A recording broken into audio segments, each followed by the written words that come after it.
बिस्मिल्लाहिर्रहमानिर्रहीम। नॉवेल लेकर आए हैं शाम के धुंधले के।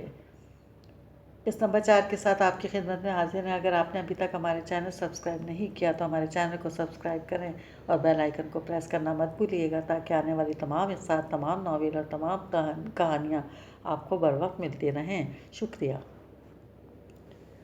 जर्द सी धूप की मरी मरी किरणें आंगन में बिखरी हुई थीं। दरख्त पर परिंदे मुसलसल शोर कर रहे थे।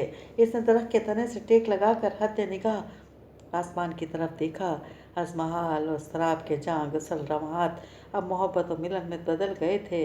तरद्दुद और तफक्कुर की लकीरें जो इसके चेहरे पर सबत होकर रह गई थी, अब आजकल मुस्कान में बदल गई थी। वो एक दिन इसके शाने पर सर रखे मोहब्बत से बड़े मान से बोली, मैं अब आपको जाने नहीं दूंगी। मेरा दिल हम वक्त वसवसों की जद में रहता है। अजीब से खदशात दिल को अपने जकड़ में लिए हिज्र फराख के जंजीर बन जाते हैं। खदशात कैसे? मैं लौट तो आता हूँ। मैंने तुमको हर मामले में बतौर बीवी मददगार ही पाया है। अब मेरे शौक़ और जुनून की राह में हाइल मत होना। वतन की मिट्टी मुझे हर शय से मुक़द्दम है। इसकी आन बान शान के लिए मैं मर मिटने के लिए आमादा हूँ। वो सख्त लहजे में बोला तो रो दी। आप क्यों हर वक्त मरने की बातें करते रहते हैं? इसने न रूठेपन से पूछा। अच्छा बाबा, नहीं करता, मगर ये एक हकीकत है इस फ़ानी ज़िंदगी की। हर किसी को देर ब देर अपने अंजाम तक पहुंचना है और इस फ़ानी दुनिया से कूच कर जाना है। तो क्या ही अच्छा हो कि हम कोई ऐसा काम कर जाएं कि हमारे बाद आने वाले हमारे इस अमल की मिसालें दें और इसे सराहें। हमारे नक्शे कदम पर चलें, जितनी भी कोशिश कर लें। मुय्यना मुद्दत से ज़्यादा जी नहीं सकते। हर शख्स की मौत को एक दिन अटल है। अगर हम इस राज को पालें, इस हकीकत को तस्लीम कर लें, तो फिर किसी किस्म की बेजा खदशात और वसवसे दिल में जन्म नहीं लेते हैं। इसने नासहाना अंदाज में इसे समझाया। इसका अंदाज सख्त हरगिज़ ना था। वो भी इसकी बात समझ तो गई, मगर एक तवातर से बहते हुए आंसुओं पर बंद बांधने से कासिर थी। फिर सुबह इसे दुआओं के इसार में रुखसत करते हुए बिना आवाज़ के आंसू से रोई थी। कहते हैं आंसू से धुली हुई दुआ कभी रद्द नहीं हुआ करती, मगर इसको इंतज़ार की सलीब पर चढ़ाकर वो खुद न जाने किस तरह गुम हो गया। फिर खबरों में एक खबर ये भी थी कि इसकी यूनिट बॉर्डर से करीब ही तैनात है और वहाँ पर एक झड़प भी हुई है। इस झड़प के बाद कुछ की शहादत की इतलात मिल गई थी, मगर जिनकी कोई इतला नहीं मिल रही थी इनके प्यारों की हालत वगर गू थी। ऐसे नामसाइद हालात में पुप्पो खबरगिरी के लिए बीजान की तरफ हर तरह के शिकवे मिटाकर चली आईं और आने के बाद इनकी ज़ुबान एक तवातर से चल रही थी। ये लड़की सबस कदम है। जिस दिन से इस घर में आई है, इसे नहुसत फैलाती है। देखा नहीं किस तरह दिनों ही दिनों में अपना पूरा घराना निकल गई थी। पुप्पो के दिल शकन गुफ्तगू सुनकर वो अपनी जगह जामिद रह गई। वो खुद दुख के गहरे पाताल में गर्क थी। इसकी मोहब्बत अपने बाल बिखराए जुदाई पर मातम गुनाह थी, और वो ये भी जानती थी कि जैन के बाद इसकी ज़िंदगी वाकई एक जीती जागती लाश से ज़्यादा नहीं होगी। और जैन के ना आने की सूरत में इसे एक ऐसी ज़िंदगी जीना थी जिसमें दुखों का अंबार लगा होगा। अरे कैसी बातें कर रही हो? खुदा को मानो, हम कौन होते हैं किसी को सबस कदम का लक़ब देने वाले? नियाज़ुल्लाह साहब को ये बात बहुत नागवार गुजरी थी। लो जी, सबस कदम होते हैं, कई ऐसी होती हैं जिस घर जाती हैं वहाँ सकून और आतिश छा जाती है। मेरी बेटी की मिसाल ही ले लें, इतनी खुश है ससुराल वाले, इसकी तारीफ के डोंगरे चार सू हैं। और वे एक तरफ इसे ही देख लें, अव्वल तो इसके घर वालों का मालूम नहीं, न जाने किस कुमाश के लोग थे। फिर दूसरा, इनके जाने की असल वजह तो ये लड़की ही है ना। मैं तो कहती हूँ अभी वक्त है, इसे धक्के देकर निकाल बाहर करें। जब जैन खैर से आ जाएगा तो फिर कोई भी बहाना गढ़ा जा सकता है। इस तरह बच्चे को किसी आने वाले हिसाब से तो बचा जा सकता है। ये लड़की तो वाकई मनहूस है। बीजान दुख में निढाल पड़ी थी। उन्होंने ना तो पुप्पो की ज़ुबान दराजी पर रोका था और ना ही शह दी थी, मगर इनकी मुसलसल खामोशी खुद दुआ को दुख दे रही थी। क्या था कि एक मरतबा वो भी इन्हें साफ अल्फाज में मना कर देती। इसके बाद यकीनन इनकी हरगिज़ हिम्मत ना होती किसी किस्म की तान और तशन की। अब ये मुमकिन नहीं रहा है। बीजान ने गहरे दुख से जवाब दिया। क्या मुमकिन नहीं रहा और क्यों?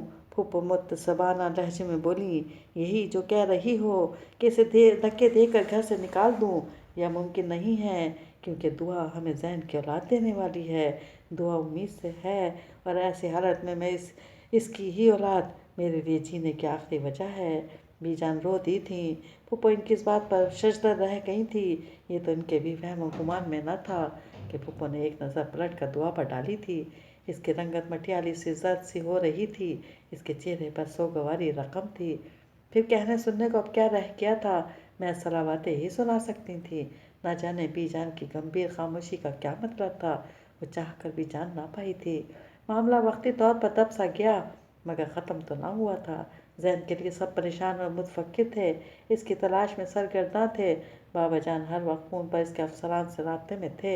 پھر انہوں نے ذہن کے ساتھ جانے والے اس کے ساتھیوں سے معلومات لینے کے لیے گاہے بگاہے فون کیے تھے، مگر اب بھی انتظار کے گہرے سائے تھے، جن کی لپیٹ میں سارے اہل خانہ تھے، اور وہ سب ہی اپنی اپنی جگہ دکھوں کی فصل کاٹ رہے تھے۔ بی جان اس کے لیے بھی فکر مند رہا کرتی تھی۔ وہ دن بدن کمزور ہوتی جا رہی تھی، نہ کھانے کا ہوش رہتا تھا نہ پینے کا۔ وہ اس کی حالت کو کیا دیکھتی، ان کا اپنا جینا محال تھا۔ وہ چڑیوں کو دانہ ڈال رہی تھی۔ شام کے ملگجے سائے پھیل رہے تھے، چڑیوں کی چہکار کے علاوہ گھر میں مکمل سناٹا چھایا تھا۔ اس وقت شدت سے ذہن کے دیدار کی تمنا کی تھی، اس کو بتانا چاہتی تھی کہ ان دونوں کی محبت کی ننھی کوپل اس کے اندر پروان چڑھ رہی ہے۔ کتنی خوشیاں کتنے غم تھے جو مل کر وہ دونوں بانٹ سکتے تھے۔ تبھی دروازے پر دستک سنائی دی تو بابا نے لپک کر دروازہ کھولا تو سامنے ہی خاور تھا۔ اس کو خاور کو دیکھ کر کسی انہونی کا احساس ہو رہا تھا۔ خاور کا چہرہ بجھا بجھا سا تھا اور کندھے ڈھلک رہے تھے، جیسے کوئی بھاری بوجھ اس کے کندھوں پر ہو۔ وہ اٹھ کر کھڑی ہوئی، اگرچہ خاور کے سامنے ہو جانے سے کتراتی تھی، اور ایک مخصوص فاصلہ اس نے پہلے دن سے ہی رکھا تھا، مگر اس وقت اپنے محبوب مزاج خدا خیریت کی نوید سننے کے لیے اس نے لپک کر اس تک پہنچنے میں ایک پل نہیں لگایا۔ زین کہاں ہیں؟ ان کے ساتھ ہی گئے تھے، ہیں نا؟ ہاں، آپ کے ساتھ۔ وہ صبح اب تک یاد ہے، مجھے آپ کے ساتھ گئے تھے۔ بےحد اداس تھے، دل گرفتہ تھے، مگر پرجوش۔ زین کہاں ہیں؟ وہ ذہنی انداز میں بولتی چلی گئی۔ زین اللہ کو پیارا ہو گیا ہے، خاوند نے اپنی تمام تر ہمت یکجا کر کے کہا، اور ایک طویل ٹھنڈی سانس لی۔ وہ بوجھ جو اس کے سینے پر لدا ہوا تھا، اس نے اتار پھینکا تھا۔ وہ 2 قدم پیچھے ہٹی، اس کو لگا تھا جیسے اسے سننے میں غلطی ہوئی ہے، اور یہ سب جھوٹ ہے۔ کیا کیا کیا مطلب ہے اس بات کا؟ میں نہیں سمجھی۔ زین کو بلائیں، مجھے اس سے ملنا ہے۔ وہ آواز باغپت سی تھی، اس کا رنگ لٹھے کی طرح سفید پڑ گیا تھا، ہرنی جیسی آنکھوں میں ہراس چھا گیا، اور کسی کو کھو دھونے کا گہرا ملال اس کی آنکھوں میں امٹ آیا تھا۔ خاوند نے سر جھکا لیا، اس کی آنکھیں نم آلود تھیں۔ زین کو ہم سب نے بہت منع کیا تھا، مگر وہ بہت پرجوش تھا، اس کا چہرہ جوش ایمانی سے جگمگا رہا تھا۔ اس نے کہا تھا اس کی یہی آرزو رہی ہے کہ وہ شہادت کا درجہ پالے۔ اس نے اسی لیے فوج کا انتخاب کیا تھا۔ وہ کہتا تھا اسے مرنے سے بہت ڈر لگا کرتا تھا۔ بچپن میں اس نے ننھے بچے کی میت دیکھی تھی، وہ خوف اس کے دل میں بیٹھ گیا تھا، مگر پھر اس نے اپنی زندگی کا راز پا لیا تھا۔ اس نے اسی لیے فوج میں بھرتی ہونا زیادہ پسند کیا تھا۔ اس نے اسی لیے، اور وہ پرجوش و خروش سے آگے ہی آگے بڑھتا چلا جا رہا تھا، اور اس کی ہر کامیابی سے شہادت سے قریب کر رہی تھی۔ خاور یہ کہہ کر چپ ہو گیا تھا۔ اپنی پاکٹ سے اس نے سفید رنگ کا ایک لفافہ اس کو تھمایا۔ وہ بالکل تہی دامن اس کے سامنے کھڑی تھی، اس لفافے کو بھی تھامتے ہوئے ڈر رہی تھی، جیسے اس سے بھی موت کی خبر نکل آئے گی۔ اس کو معلوم تھا کہ موت کتنی تکلیف دہ ہوا کرتی ہے، اپنوں کی موت، اپنوں کو کھونے کی موت۔ اندر سے بنجر آنکھیں لیے بی جان آئی تھی، اور پھر وہی بری خبر خاوند انہیں بھی سنا رہا تھا۔ اسے اچانک زور کا چکر آیا، اور وہ لہرا کر گرنے لگی تھی۔ جب خاوند نے اسے تھاما، مگر وہ ہوش میں کب تھی، کب بھی ہوش میں آتی، پھر بے ہوش ہو جاتی۔ زین کو گھر لے آیا گیا تھا، عزیز و اقارب آ رہے تھے۔ وہ مٹی کا بت بنی ٹک ٹک زین کو تابوت میں آنکھیں بند کیے میٹھی نیند سوتا دیکھ رہی تھی۔ وہ جیسے تھم سا گیا تھا، ایک بھیانک روپ جیسے اس کے قلب و جان میں پر طاری تھا۔ زین کے پاس وہ بیٹھی اسے تکے جا رہی تھی، اس کی صورت کو اپنی نگاہوں میں جذب کر رہی تھی۔ اسے زین کی ساری محبتیں، چاہتیں، اس کا اعتراف سب یاد آ رہا تھا، اس کی بنائی ہوئی چاہت کے انمول मोती इसके दिल पर गिर रहे थे और वो कतरा कतरा इनको चुनती रही। इसकी आंखें बिल्कुल खुश्क थीं। इसका जी चाह रहा था कि काश वो भी जैन के साथ ही लहर में जा उतरे। आह, काश जैन, आपने मेरे लिए, अपने होने वाले बच्चे के लिए सोचा होता। काश, काश। नियाजुल्लाह साहब पुष्पमुद्रा से एक जाने बैठे थे। बीजान बार बार गश खाकर बेहोश हो रही थी। जब भी होश में आती, मेरा बच्चा कहती थी। फिर जुदाई का कठिन मरहला आन पहुंचा था, और जब खावर और दूसरे दोस्त जैन को तदफीन के लिए ले जाने लगे तो सब तड़प रहे थे। वो जोर से चीख मार कर जैन से लिपट गई थी। रहने दो, अभी टकोस ले, तुम्हारी नहुसा थी तो बच्चे को खा गई। हाय माँ का सजीला, मेरा भतीजा जवान जहान, तेरी नहुसत की नज़र चढ़ गया। फूफो की जुबान के आगे खंदक थी।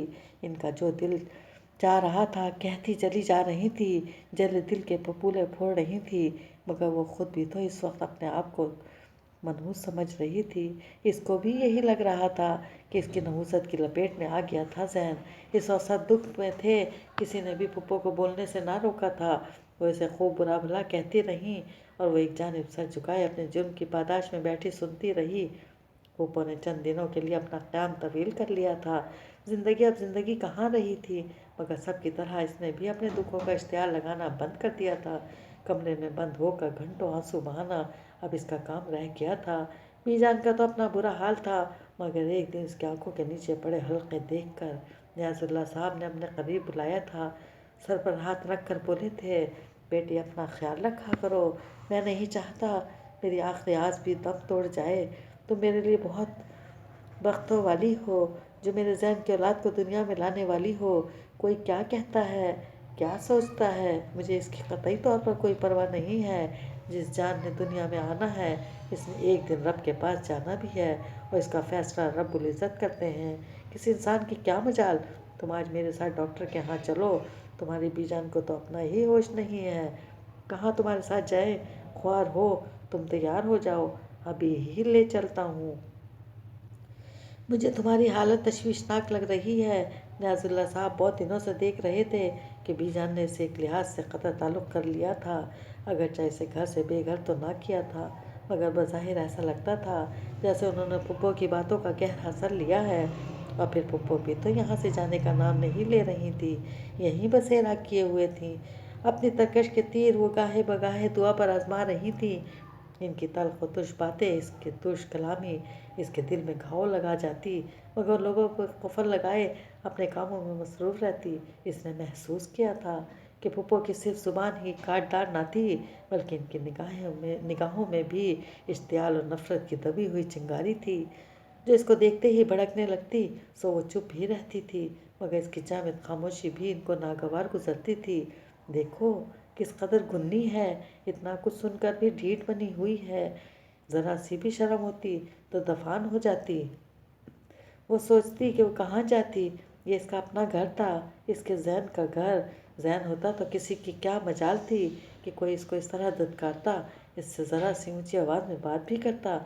जैन तो तपती धूप में इसके लिए साया फगन रहा था, मगर अब आप लापाई का ये सफ़र इसे तन्हा ही काटना था। इन तन्हाइयों में जीत के शब रोज़ इसने बिताने थे। फिर इसने देखा कि बीजान भी इससे गुरेज पास ही हो रही थी। इन्हें इससे जैसे अनदेखा सा बैर हो गया था। शायद ये पुप्पो की बातों का असर था कि वो भी इससे खिंची खिंची सी रहने लगी थी। इसको देखते ही बीजान के माथे पर शिकनों का जाल सा बिछ जाता। इसकी सेहत भी गिरती जा रही थी, मगर किसी का साहस तक न था। फिर नियाजुल्लाह साहब इसे डॉक्टर के पास लेकर गए तो डॉक्टर ने इसे अपना खसूसी ख्याल रखने की हिदायत दी। इसकी हालत बहुत वगरगू थी, और उसके साथ साथ बच्चे की भी ग्रोथ बहुत कम थी। इसको नियाजुल्लाह साहब सारे रास्ते समझाते आए थे कि अपना ख्याल रखा करो, और वापसी पर इसे ढेर सारे फल लेकर दिए थे। वापसी पर पुप्पो और बीजान से इनका टकराव राहदारी में ही हो गया था, जो इसकी गुमशुदगी पर हैरत में मुब्तला थी। जहाँ इसको नियाजुल्लाह साहब के साथ वापस आते देखकर दिल को तसल्ली हुई थी, वहीं इसको यूं फलों के साथ लदा बंधा देखकर बीजान की तेवरियां चढ़ गई थी। इस कदर नाज बरदारियाँ क्यों उठाई जा रही हैं इसकी। वह अजीब खशमगीन निगाहें लिए इसको मुसलसल देख रही थी, ऐसी निगाहें जो इंसान को अंदर बाहर से झंझोड़ कर रख देती हैं। अरे मैं तो कहती हूँ, बच्चा होते ही इसे घर से बेघर करो। ये इस घर में रही تو اس آنے والی نسل کو بھی کھا جائے گی۔ پھپھو نے سنگ دلی کی انتہا کر دی۔ نیاز اللہ صاحب نے تحیر سے بی جان اور ساتھ میں پھپھو صاحبہ کے فرمودات کو سنا۔ خدا کا خوف کرو، بچی کو کیوں گھر سے بے گھر کرنا ہے؟ اور تم زین کی ماں، ہوش کے ناخن لو۔ زین ہوتا تو تم ایسے کلمات اپنے منہ سے نکالنے کا تصور بھی نہیں کر سکتی تھی۔ ارے وہ تو اس کے پیچھے پاگل تھا، اور اس نے تو اس گھر کی راجدھانی ہی اس کے سپرد کر دی تھی۔ اب کیا تم اپنے بیٹے کی آخری محبت کو بھی سنبھالنے کا شعور نہیں رکھتی ہو؟ تم اس نہج پر کیوں سوچتی ہو؟ اگر اس انداز سے سوچو گی تو منفی سوچیں ہی دماغ میں جنم لیں گی۔ تم اگر مثبت انداز میں سوچو تو تمہارے گھر کی اب واحد خوشی کا سبب بننے والی ہے، اس گھر کو وارث دینے والی ہے۔ اور میں تو جب اس کو دیکھتا ہوں میرا ذہن میرے سامنے آ کھڑا ہوتا ہے، اپنی ویسی ہی زندہ دل مسکراہٹ سمیت۔ تم کس قدر بے حس ہو گئی ہو۔ نیاز اللہ صاحب کا لہجہ نم تھا، اندر ہی اندر نیاز اللہ صاحب بھی بکھرے ہوئے تھے، مگر انہیں مثبت انداز میں سوچنے کا ہنر آتا تھا۔ وقتی طور پر بی جان اور پھپھو کی زبان خاموش ہو گئی تھی، مگر انداز وہی تھا۔ جاؤ بیٹا، اپنے کمرے میں جاؤ، آرام کرو۔ نیاز اللہ صاحب نے اس کے سر پر ہاتھ رکھا تھا، وہ اپنے آنسوؤں کو اندر ہی اندر دبائے کمرے میں آ گئی۔ پھر اس نے وہ سارا وقت تانوں تشنوں میں گزارا تھا۔ وہ دن اس کے لیے بے حد آسودگی کا دن تھا، جب اس نے ایک گول مٹول صحت مند بیٹے کو جنم دیا، مگر ابھی بھی اس کے لیے آزمائشیں ختم نہیں ہوئی تھیں۔ اسے مخصوص مدت اور مخصوص دورانیے کے لیے وہ بچہ سپرد کر دیا جاتا تھا، مگر بعد میں لے لیا جاتا تھا۔ وہ دودھ پلا کر اپنی ممتا کو سیراب کرتی، مگر جیسے ہی اسے چومنے لگتی، اس کا بچہ لے لیا جاتا تھا۔ شروع کے چند ماہ بعد ہی بی جان نے اس معصوم بچے کو اپنے آغوش کا عادی بنا لیا تھا۔ اس کا دل اپنے بچے کے لیے ہمکتا رہتا تھا، مگر بی جان کو تو جیسے اس کی نحوست پر کامل یقین تھا، اور وہ ننھے منھے بچے کو کسی صورت کو کھونے کا تصور بھی نہیں کر سکتی تھی۔ عبد المنان اس کا نام نیاز اللہ صاحب نے رکھا تھا۔ وہ اکثر تنہائیوں میں زین کے اس خط کو زار و قطار آنسوؤں کے ریلے میں پڑھتی تھی۔ دعا، مجھے بابا نے بتایا ہے ہمارے گھر ننھا مہمان آنے والا ہے۔ دعا، میں جانتا ہوں وہ بیٹا ہی ہوگا، اس کو میری طرح فوجی بنانا۔ دعا، دیکھو کوئی کچھ بھی کہے، میں لوٹ آیا تو میں اس کی تربیت اس نہج پر کروں گا، اور کبھی زندگی نے وفا نہ کی اور خدشات جو سر اٹھاتے ہیں اسے نہا خانوں میں کبھی لگتا ہے میں اپنے بچے کو بھی نہیں اٹھا سکوں گا، مگر پھر سوچتا ہوں نہیں، ایسا نہیں ہوگا، میں اسے خوب پیار کروں گا، اور اس کو بھی اپنے پاپا کی طرح فوجی بننا ہے۔ بناؤں گی نا تمہارا زین۔ وہ سوچتی کہ زین کے اس خط کے جواب میں وہ کیا لکھتی، اگر قسمت اسے موقع دیتی تو کیا لکھتی۔ اسے تو اس بچے پر کوئی حق بھی حاصل نہ تھا، اس کو تو اس بچے کو چھونے پیار کرنے کا بھی تھوڑا سا وقت ملتا تھا، اگرچہ وہ اتنے سال بعد بی جان کی شخصیت میں ٹھہراؤ سا آ گیا تھا۔ مگر پھر بھی جب عبد المنان نے پہلا لفظ بولا ماں، تو بی جان نے عبد المنان کے ننھے دماغ میں یہ بات بٹھا دی کہ دعا اس کی آپ ہی ہے۔ وہ بھی بی جان سے اس قدر مانوس تھا کہ وہ انہیں اپنی ماں سمجھتا تھا، مگر وہ ایک اور حق سے محروم رہ گئی تھی۔ لفظ ماں سننے کے لیے اس کے کان ترس گئے تھے۔ راتوں کی تنہائیاں کاش اس کے اپنے بچے کی محبت بھرے لمس سے سچ سمجھ جاتی، مگر وہ تو ایک تشنا روح تھی جو وہ اس کے زخموں پر پھائے رکھنے کی کوشش اپنے دانست میں کرتا تھا، مگر وہ کسی طور بھی اپنا بچہ اس گھر کو چھوڑ کر نہیں جا سکتی تھی۔ اسے یہاں زین کی خوشبو محسوس ہوتی تھی جو ہر سو اطراف میں بکھری ہوئی تھی۔